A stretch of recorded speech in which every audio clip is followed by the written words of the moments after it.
안녕하세요. 오늘은 학교 폭력에 관해서 얘기해 보려고 해요. 더 글로리라고 하는 드라마에 이어서 요즘에는 또 표예린님 사건까지 SNS에 너무나 크게 떠들썩한데요. 도대체 이 학교 폭력은 왜 자꾸만 일어나고, 이렇게 학교 폭력에 대한 어떤 방침이 강화가 됐음에도 불구하고, 이게 잦아지기는커녕 점점 커질까라는 것에 대해서 좀 같이 살펴보려고 해요. 제가 이 학교 폭력에 대해서 세 가지 관점에서 좀 보려고 해요. 하나는 학교 폭력 가해자의 심리, 학교 폭력 피해자의 심리, 또는 이 학교 폭력이 일어나는 어떤 상황적인 특성. 예. 이 세 가지 관점에서 좀 객관적으로 이 상황을 보려고 하거든요. 첫 번째는 제가 이 가해자의 심리에 대해서 여러분하고 얘기 나눠보자 하는 이유는 지난번에도 얘기했던 것처럼 막연한 모르는 대상에 대해서 생각을 하면 너무 두려움이 커요. 그래도 저 사람이 지금 나를 왜 이렇게 괴롭히는구나 라는 그 사람의 심리를 조금 알면요, 내 두려움이나 어떤 대응하는 것이 조금 더 나아질 수가 있거든요. 그래서 나의 심리도 가해자의 심리도 조금 더 객관적으로 봄으로 인해서 내가 다른 선택을 할 수 있는 기회를 좀 더 많이 확장시키고자 하는 목적이 오늘 영상의 가장 큰 목적입니다. 가해자들의 심리적 특성을 살펴보고자 한다면 첫 번째는 그들의 스트레스예요. 네. 제가 지난번 글로리에서도 얘기했던 것처럼 가해자들을 내면을 좀 들여다보면요, 그들의 스트레스가 굉장히 높아요. 가정에서 오는 스트레스며 학업에서 오는 스트레스 또한, 그도 또 학교 내에서 더 강한 아이들한테 내가 괴롭힘을 당했던 과거의 어떤 트라우마나 기억들, 또는 지금 현재 상황에서도 그렇고, 그렇기 때문에 그 스트레스를 풀기 위한 방법도 하나가 되기도 해요. 또한 이 학교라는 공간이 되게 답답하잖아요.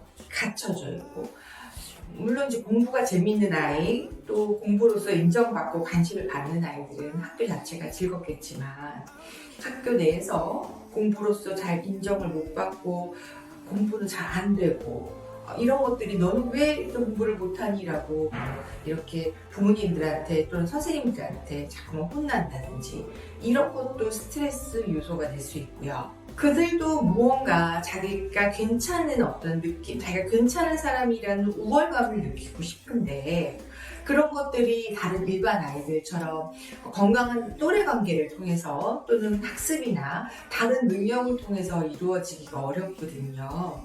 그렇게 되면 그렇지 말아야 되지만, 자기도 모르게 이렇게 힘이나 약한 아이들 괴롭힘으로 인해서 자기의 우월감을 드러내고자 하는 그들의 내면의 욕구가 있습니다. 물론 어떤 분들은 그들의 심리 욕구는 다 필요 없고 이렇게 하면 안 되는 거 아니냐. 물론 맞습니다. 어떠한 심리적 욕구에도 불구하고 이 행동은 있어서는 안 되죠. 그럼에도 불구하고 제가 이 얘기를 하는 이유는, 저 아이도 결국은 내면에서 자기가 인정받지 못하는 위축감이 있고, 그 위축감을 저런 잘못된 방식으로 우월감을 충족시키려고 하는 거구나 라는 거를 알 때 그들에 대한 두려움이 다소 줄어들 수 있는 효과가 있어서 제가 이렇게 얘기를 하는 겁니다. 또한 이제 글로리에서 보듯이 가해자들이 가해를 하는 원인에는요, 집단 소속감을 느끼고자 하는 어떤 우리는 이라고 하는 어떤 동조성, 이런 것들에 대한 욕구가 굉장히 크거든요. 이 동조성이라는 건 다시 바꿔 말하면 소속감에 대한 욕구이기도 해요. 이들의 특징이 집에서든 학교에서든 내가 지금 속한 이렇게 누군가를 따돌림하는 이 소속 외에는 소속감이 너무 없는 거예요. 집에서도 인정받지 못하고 학교에서도 인정받지 못하기 때문에 우리끼들만이라도 이렇게 강력한 또래를 형성함으로 인해서 소속감을 갖게 된다는 거죠.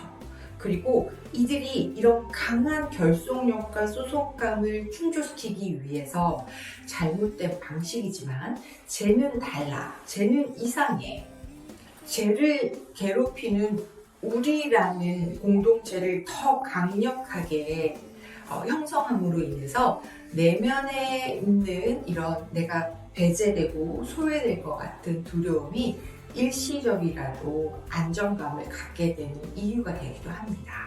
두 번째는 피해자 측면에서의 정서적 특징이에요. 네.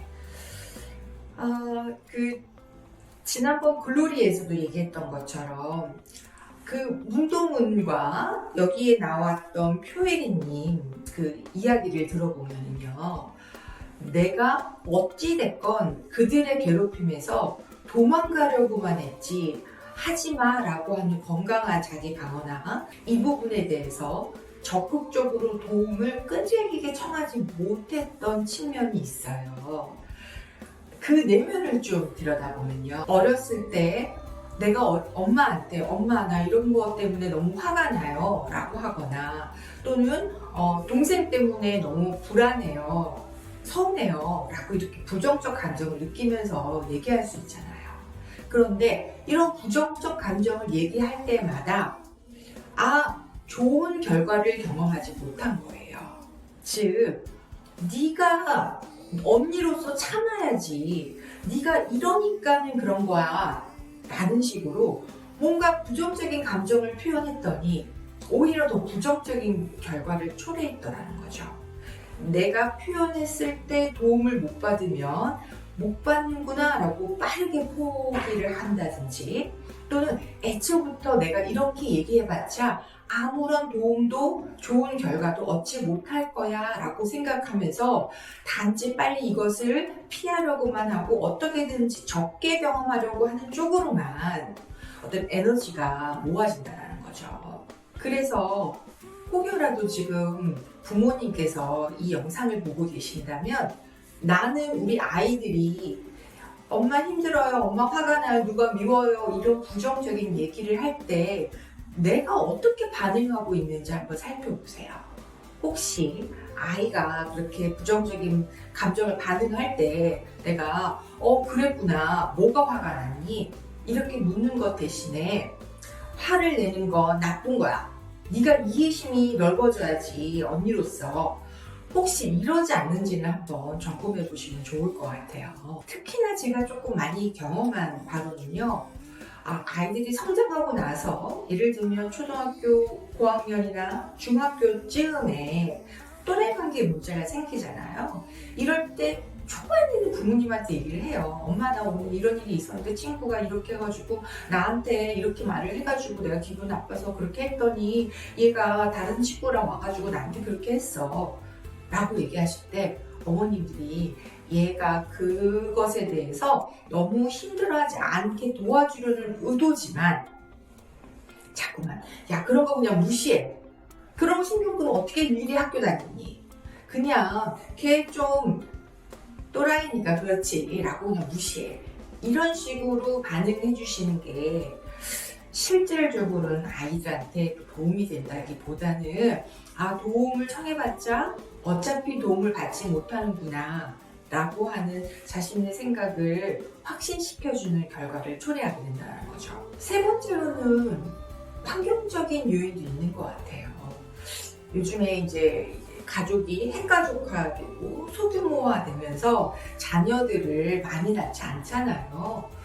보통 외동도 많고 한두 명 정도이고 친척들과의 어떤 교류도 적다 보니까 학교를 입학하기 전에 아이가 어떤 또래 관계에 있어서의 그 갈등을, 또는 형제들 관계에 있어서의 갈등을 많이 경험하고 해결하는 것들을 훈련해 놓고 그리고 학교를 입학하는데 그런 기회가 많이 적은 거예요.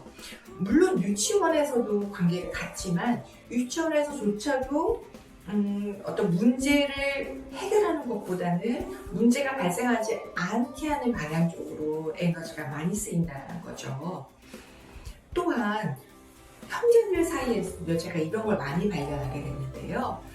갈등이 생겼을 때 어떻게 해결해야 되는지 보다는 어떻게 해서든지 얘와 얘의 물건을 따로따로 가지고 경계를 분명하게 해줘서 얘네들 싸우지 않게 하는 쪽으로만 부모님이 많이 노력을 하시더라고요.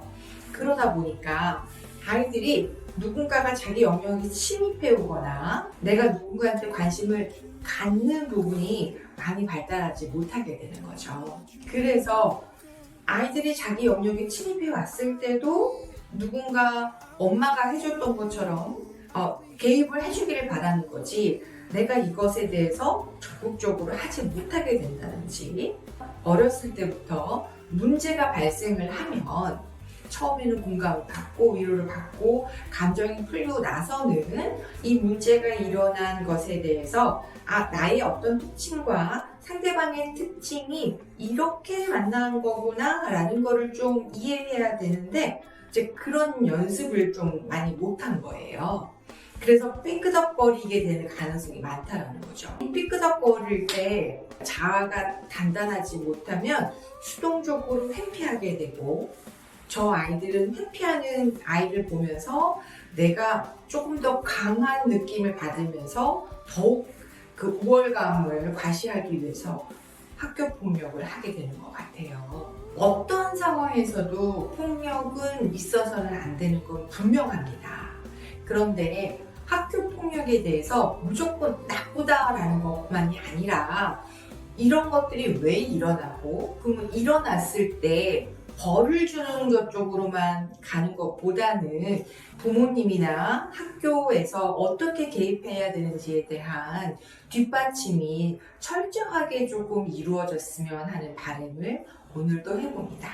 감사합니다.